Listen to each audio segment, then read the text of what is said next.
안녕하세요. 오늘도 말씀을 굽는 시간 가운데 나오신 여러분들 축복합니다. 오늘 하나님께서 우리에게 주신 말씀 열왕기하 11장의 말씀인데요. 11장 1절에서 8절까지의 말씀, 제가 하나의 말씀 봉독합니다. 아하시아의 어머니 아달랴가 그의 아들이 죽은 것을 보고 일어나 왕의 자손을 모두 멸절하였으나 요람 왕의 딸 아하시아의 누이 여호세바가 아하시아의 아들 요아스를 왕자들이 죽임을 당하는 중에서 빼내어 그와 그의 유모를 침실에 숨겨 아달랴를 피하여 죽임을 당하지 아니하게 한지라. 요아스가 그와 함께 여호와의 성전에 6년을 숨어 있는 동안에 아달랴가 나라를 다스렸더라.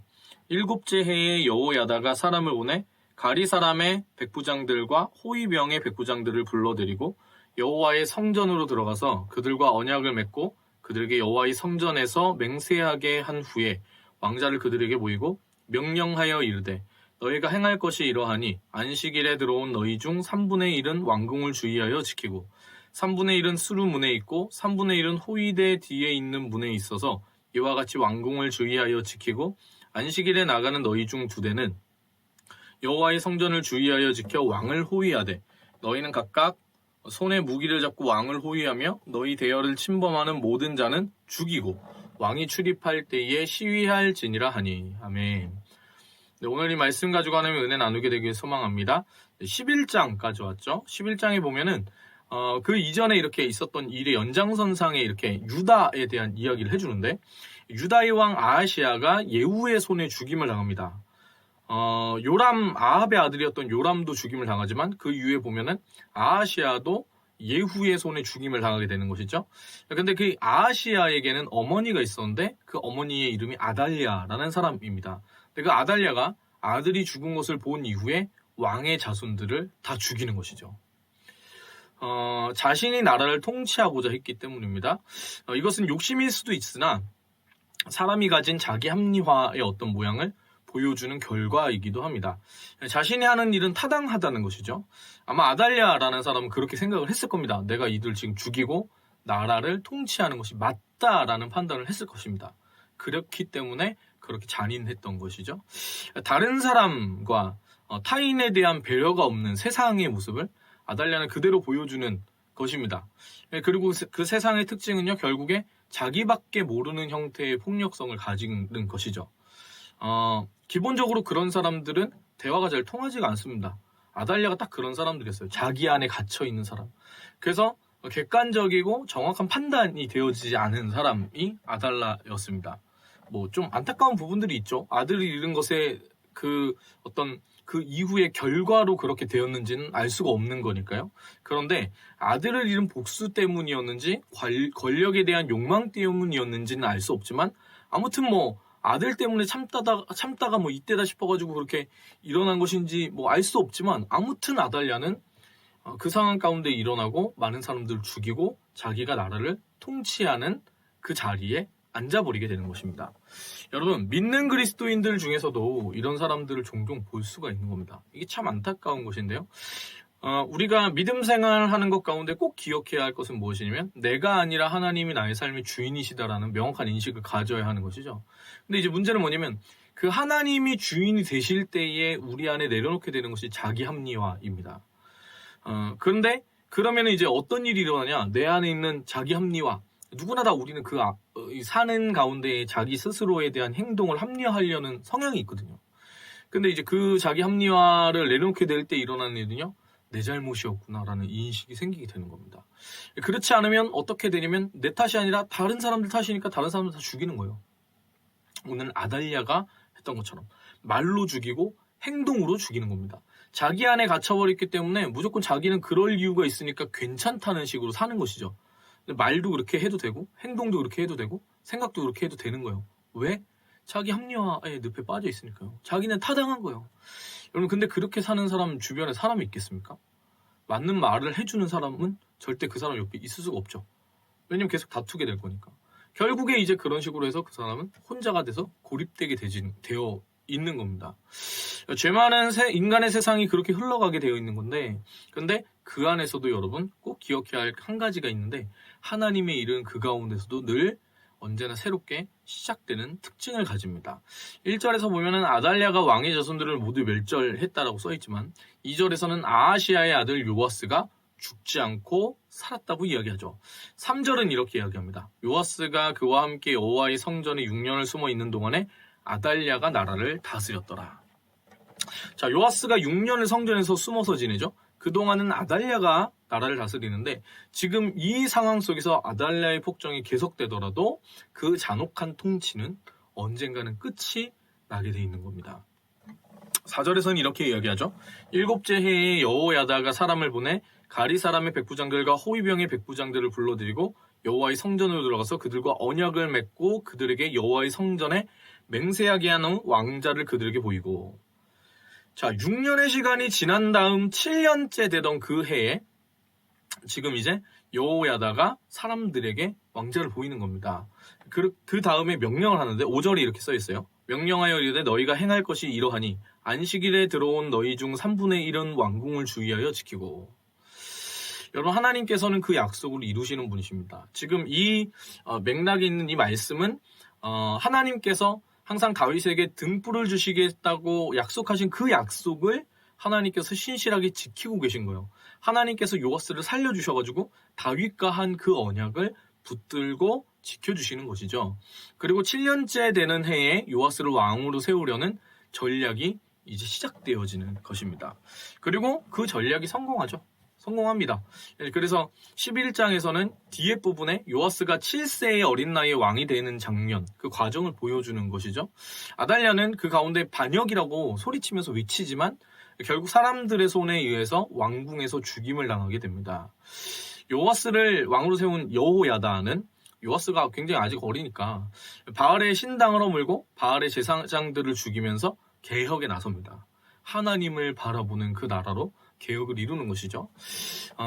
여러분, 오늘 말씀을 보면서 생각해야 될 부분이 있는데요. 내 안에, 우리 안에 눈이 멀어져 있는 아달랴가 있는 겁니다.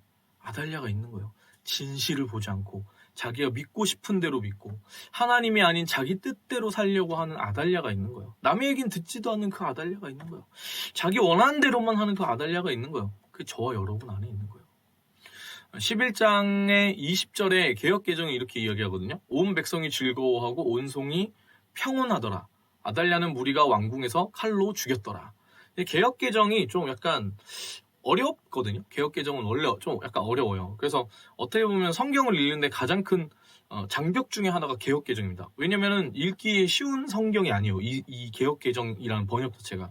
그래서 좀 이 의미에 대한 부분이 좀 모호하게 전달되는 경향이 있어요. 20절에 딱 그렇거든요.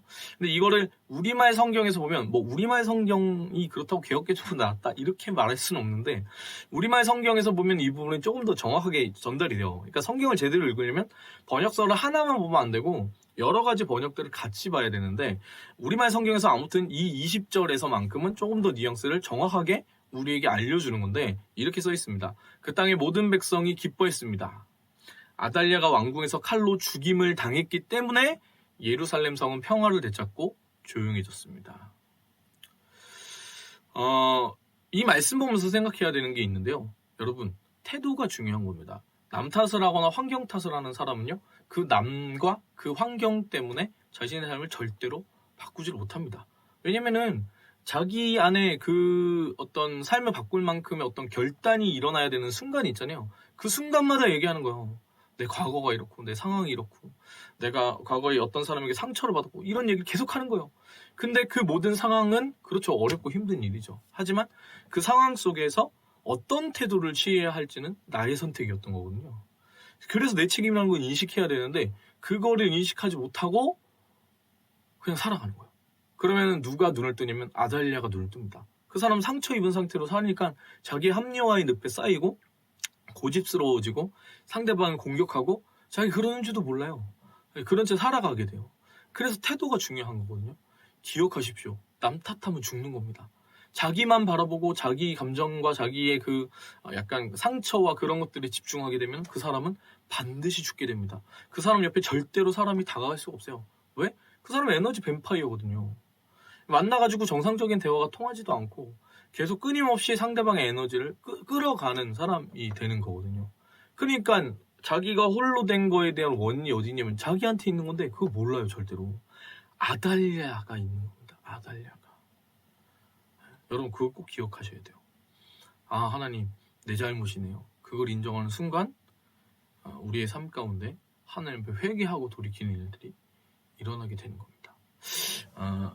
그걸 꼭 기억하시고 오늘 하루 살아가면서 여러분 어떤지 한번 돌이켜보세요. 여러분의 삶 가운데 혹시 내가 합리화하면서 지내고 있는 부분들이 있지는 않습니까? 나는 옳고 왜 나는 가만히 있는데 세상이 다 나를 이렇게 못 살게 구냐 이렇게 생각하는 그런 마음들이 혹시 여러분 가운데 있진 않으세요? 그 마음이 있다면 돌아봐야 돼요. 내 안에 아달랴가 있진 않은지. 그 아달랴, 그 마음을 오늘 주님께 내려놓고 하나님의 은혜를 구하며 달려나가는 저와 여러분, 그 하루를 살아가는 저와 여러분이 되었으면 좋겠습니다. 함께 찬양하기 원합니다. 우물가의 여인처럼 난 구했네. 헛되고 헛된 것들을 그때 주님 하신 말씀 내 샘에와 생수를 마셔라. 다시 한번. 우물가의 여인처럼 난 구했네. 헛되고 헛된 것들을 그때 주님 하신 말씀 내 샘에와 생수를 마셔라. 오 주님 채우소서. 나의 잔을 높이 듭니다.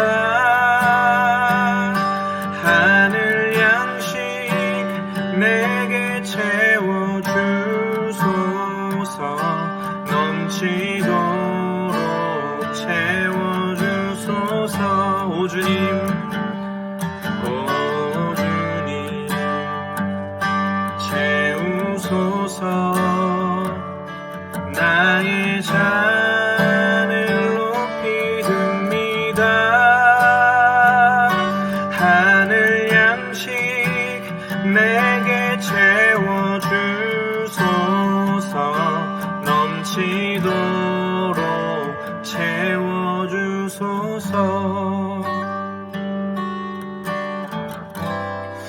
사랑의 주님, 오늘도 연약하고 주님 부족한 우리가 하루 살아갑니다.